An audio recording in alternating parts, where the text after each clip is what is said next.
Hello, welcome to Fireside Chats.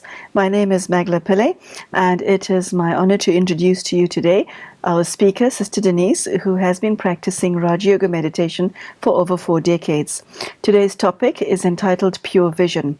What we are doing in this series is to look at the variety of subjects that spirituality covers. We are looking at the core of spirituality.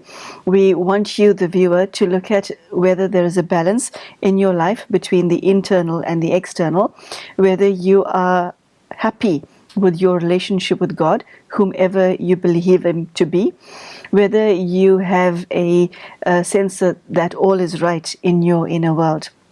The subject of pure vision is of interest within the context of spirituality, and Sister Denise will take us through why that is.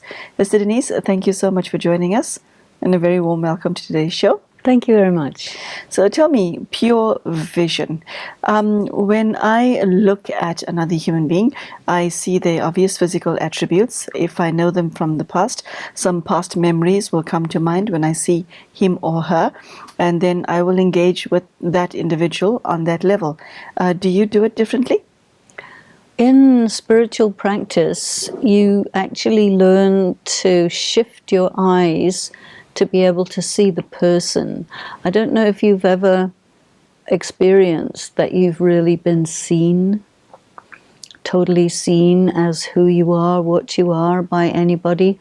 Because usually people see, especially with women, they just see the woman as a sexual object a lot of the time, and they completely disregard that there might be anything in between the ears, as we can say. And so the thing is to also see not just the person in terms of your relationship with them. Like you'll say, okay, this is my child. You see this person only as, like a possession, my child. Or you see my husband or my wife as a possession, more as an object. So pure vision is you really see the person, who they are in their own right. You see the quality of the soul. You are not looking at the mask, you're looking at who's behind the mask. You're looking at the person within, and you're also looking at yourself in that way. Otherwise, people are very preoccupied with and attached to their bodies. And pure vision is that you see the real person, you see the spiritual person within the physical form. Mm-hmm. Sister Denise, why adopt pure vision? Why not continue the way one is going along? Because it's normal and natural to look at someone's physical attributes, even though you may not do so all the time. It's become normal, and it's what everyone does. Why is there need to change this? I think it's because when you look at a person in terms of their physical attributes, you relate to them in those terms, and you think of them as that only. So it's a very limiting kind of vision. And also, I think that it can encourage interaction which is based on negative emotions. And so that's also another reason why if we want to move away from dysfunctional interaction, we really need to be able to see the person who they really are. I like the expression dysfunctional interaction. Do you think that that's how people generally relate to each other? Yes, I do. Okay, and that has what consequences? Well, it means that you see a person as an object, or you see a person as how you can use them or abuse them, or you don't see the person at all. You completely miss the person, and then the relationship is like, ships in the night crossing. You never really meet them, you never really see them. And so that the interaction is only in terms of what you can get from them. Sister Denise, I once heard it said that the worst feeling in the world is to feel invisible. And that gives a person the feeling that why should I bother to exist? Nobody sees me anyway. It's an extremely debilitating sense of self, or lack of sense of self. How does pure vision cure that? Well, I think, I don't know that pure vision will necessarily cure it, but I think that if you are not seen, I mean, I remember a time when someone came to visit a center where I was, and they thought that, well, there aren't any people from India here, which means nobody's here. And they said to each other, well, nobody's here. And I said, I'm here. I'm a person, I exist. And by the way, I know your language, so we can actually communicate. But it was vision, the vision that says only certain people are real people, and then other people don't exist. And of course, many times a person will be on the other end of that, and the message is, you don't exist. I'm operating as if you are not there. And so the person has to have such a pure vision on themselves that they don't take that on board, you see. That, okay, you may not be able to see me. I'm terribly sorry that you're blind, but I'm here. And so, nothing wrong with that. You see, you have to really assert your existence in a world where you're not seen. And I think that the state of invisibility is connected with prejudice. Prejudice against a certain group of people causes those who have prejudice to consider that those people don't exist. They're disregarded, disrespected, and their rights as a human being are consequently also disregarded. So, Sister Denise, pure vision, how does it impact on your other aspects of functioning? Like, how does it change your internal processes if you're looking at somebody as a soul here? How does it change you, the viewer? Oh, and that's my first question. The second is, does the viewer change that which is viewed as well? Yeah, definitely. Okay. So the first question is, how does it impact on you, the viewer?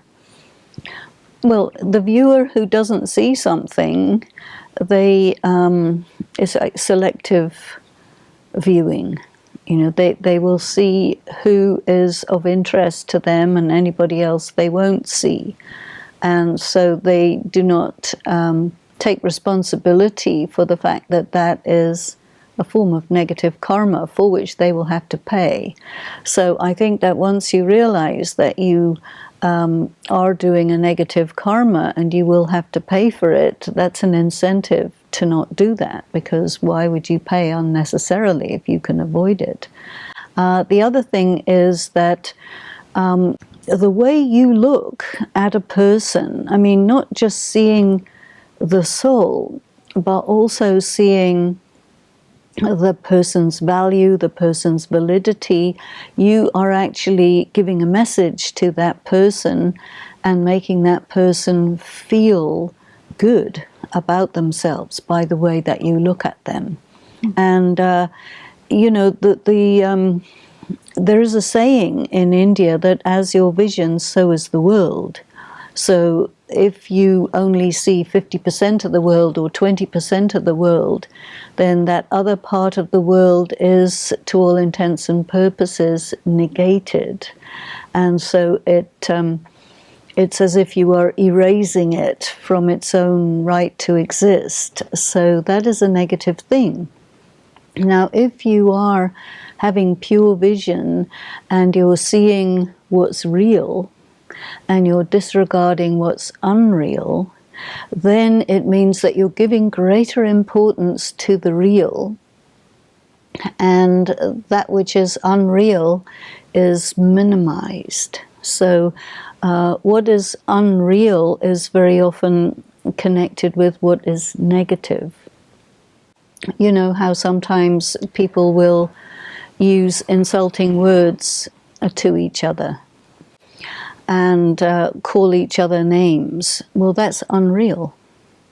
But it creates a huge atmosphere, a huge vibration because of the emotions that are elicited by that. If you're using pure vision and you're completely disregarding that, like erasing that from your from what you're absorbing, you're causing that scene in the drama to be like smoke. You know, it just disappears. And so then its impact on consciousness is reduced drastically. So in that way, you can actually change the way people experience their reality. Because the way the material world is, to a large extent, it depends on how you perceive it. And people in materialism don't really realize that, but science has begun to have to deal with the observer effect. What does that mean?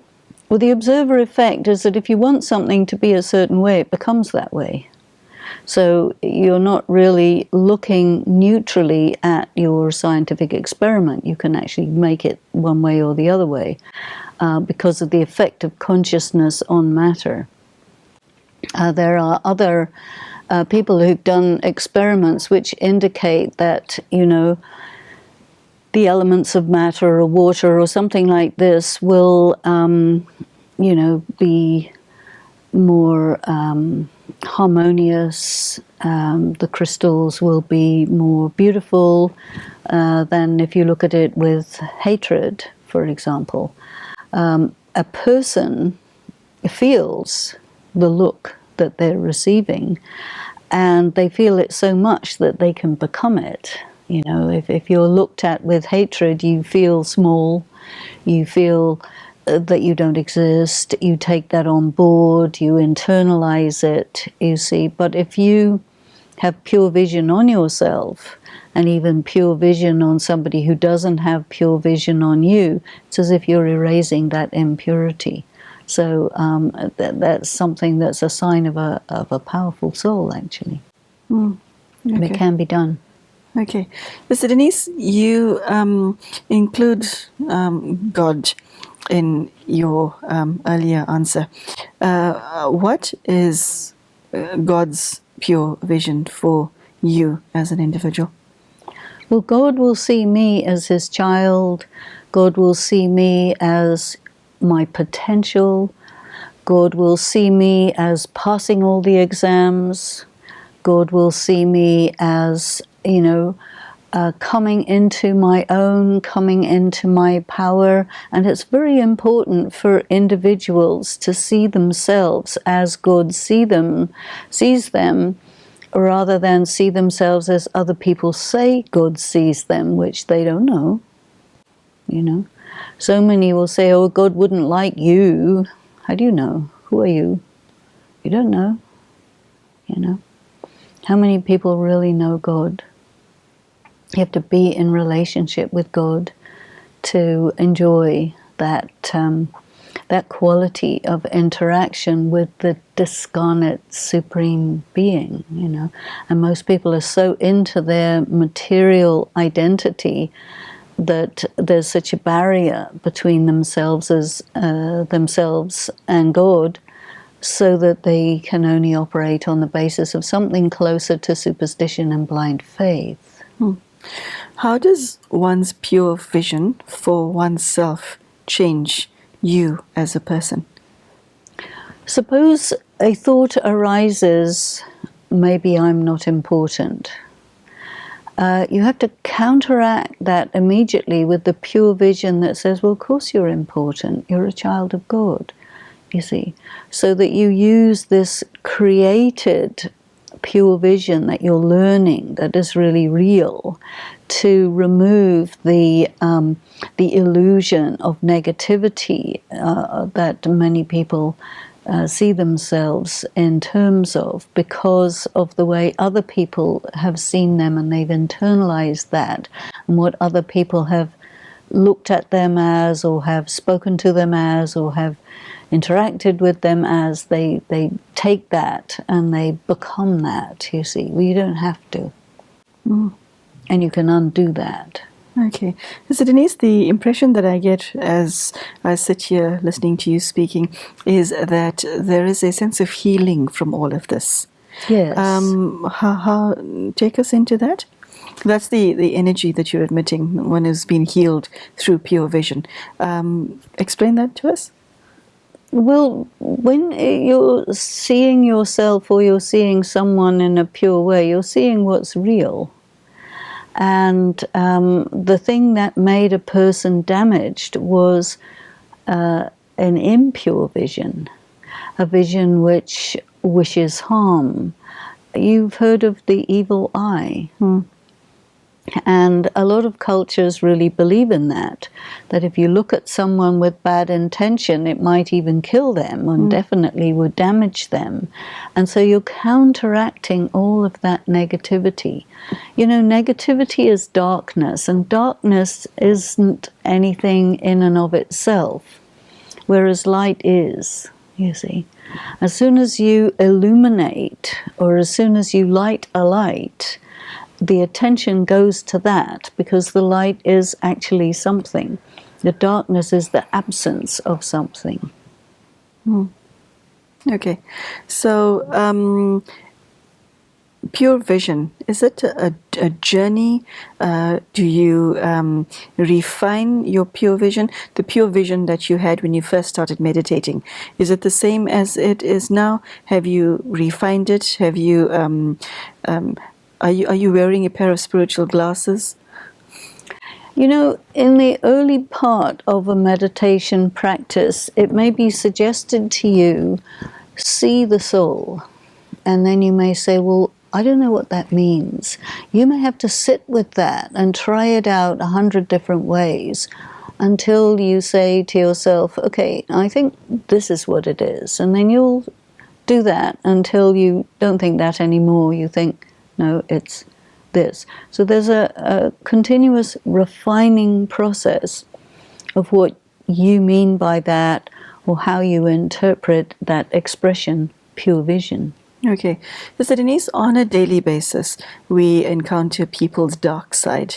And so if somebody's conduct towards you is wretched, and you're on this side of the wall trying to maintain pure vision, how do you then, whilst maintaining your pure vision, handle someone else's darkness?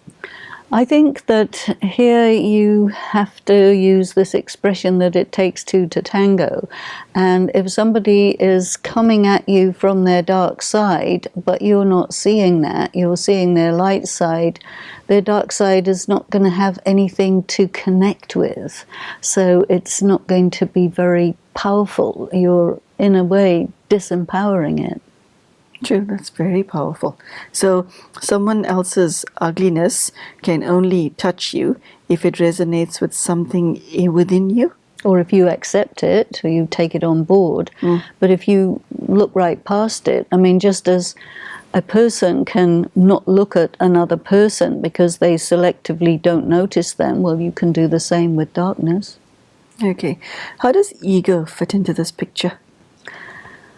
Ego is very often qualified as false ego. So a person with ego is often said to have a mask, and they're saying, look at my mask, you know. But if you say, yeah, okay, but I can see you too, the mask is transparent. It doesn't work. It doesn't block anything. You're going right through that and interacting with the person, so their mask isn't working. Okay. So in that way, you get right past that ego mask. I think when you have pure vision, you're also having to be honest at the same time. Explain that? Well, pure vision is real, and honesty is also to be real. And so if you're dishonest, you'll stop at the false the mask of false ego. But if you're honest, you will see clearly and see right through that. I think it's an attribute of honesty. You can't be deceived. Mr. Denise, I've heard the expression, as is your vision, so is the world. What does that mean? Well, the world is a perception. And so the way you're looking at it is like a projection.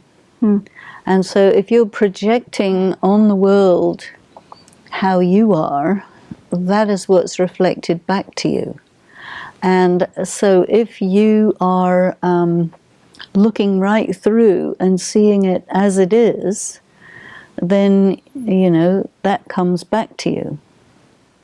So people really need to be careful about projecting, because when you project, you're not seeing the world as it is, you're seeing the world as you are. And then if you are looking for the meaningfulness in the world, then you will detect things that have meaning and you will relate to those things. So then in that way the world is as you are that way. Okay. Mr. Denise, where does pure vision take you on your spiritual journey? Spirituality, as we heard from all your previous talks, is not just about spiritual vision, it's about a whole lot of other things. How does spiritual vision, seeing somebody in as a soul, take you to where on your spiritual journey? How does it impact on the rest of you? You know, it's very easy to find fault with people. It's very easy to find their mistakes. But every person is endowed with virtues and qualities for which you need your third eye to be able to see them. So pure vision also means choosing to see with the third eye those things that may be very hidden behind these veils of sufferings and faults and this and that is actually a mask covering over the person who would be something very different if they're not caught up in their particular situation. Does pure vision cool you down in any way? Because Yes. because when somebody looks at somebody else with hatred, there's almost a heat that they're generating. Whereas pure vision, what temperature is that? It is cool. It's Okay. very cool. When you're looking at somebody with hatred, you actually change how they look, because, you know, you kind of give them bigger teeth and sort of ugly attributes, because you see them as you are. You see them through that filter of hatred. But if you see past that, and you see the person, you know, independently of even their behavior, you see, then you can actually bring the person back to who they are when they're in their reality. So it is very powerful. Okay. Okay, Sister Denise, unfortunately, I think we've come to the end of today's talk. It's quite fascinating as to the impact that something as simple as how you see a human being appears makes such a difference to, well, your relationship and everything from there. So you've opened quite a door that had hitherto remained closed for a lot of viewers, and for that I thank you. Thank you. So those of you who are at home watching today's episode, I'm not sure if pure vision has fallen previously into your vocabulary, but Sister Denise has introduced to us today something very fresh and new. And I think the aspect that stays with me most is that the observer affects the observed, which is a very, very powerful way of looking at life and reality. And I think the next time you're feeling any negative feeling either towards yourself or another person, do remember that just your vision can actually harm another person. And it's so powerful to hear Sister Denise's experience of being a yogi bring this home to us. And I also like the aspect that as is your vision, so is your world. So, Sister Denise, thank you very much for joining us today. And you at home, I hope that your vision changes in a manner that benefits you and doesn't harm you or anyone else. Thank you for joining us, and good day.